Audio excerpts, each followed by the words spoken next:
Fapa singanga aminga isua isaturani. Chu engting nge niya mi pa ka nei si lo.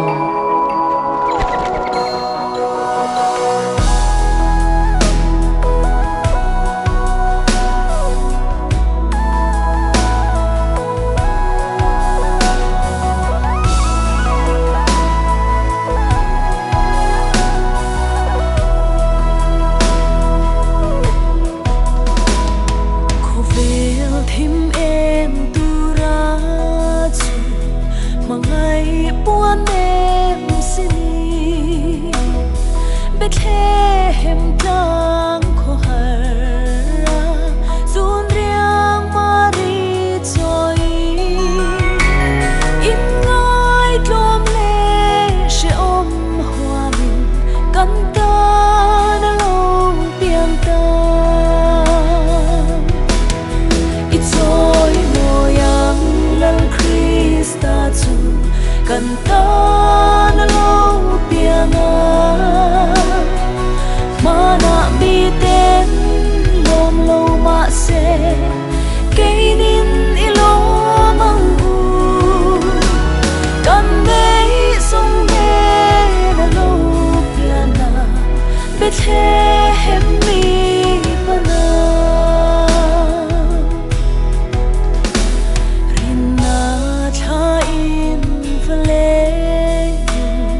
Bethlehem soanila phong ila lal iswa kanta na pian na hun suta bera pute nen swa fakla kan rem vena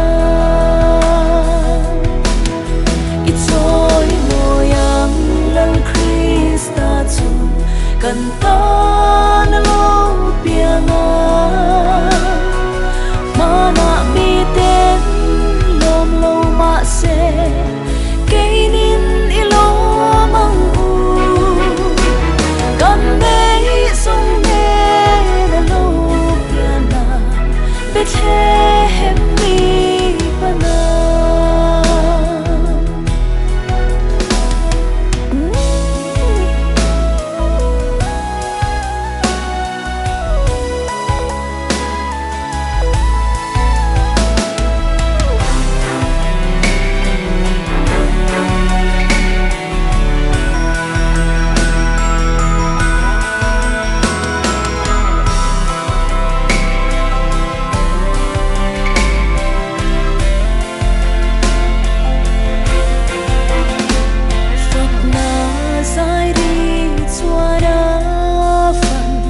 Bethlehem tang ko har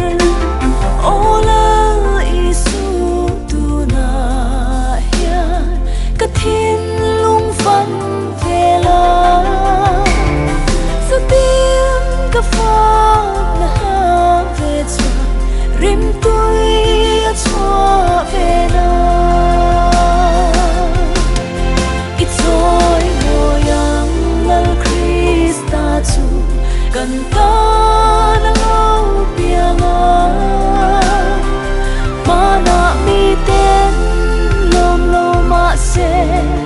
cây nin ilo mang u kan nei song ne na lo piana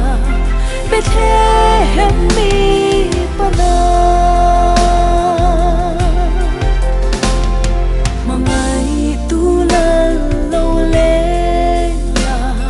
kathin lung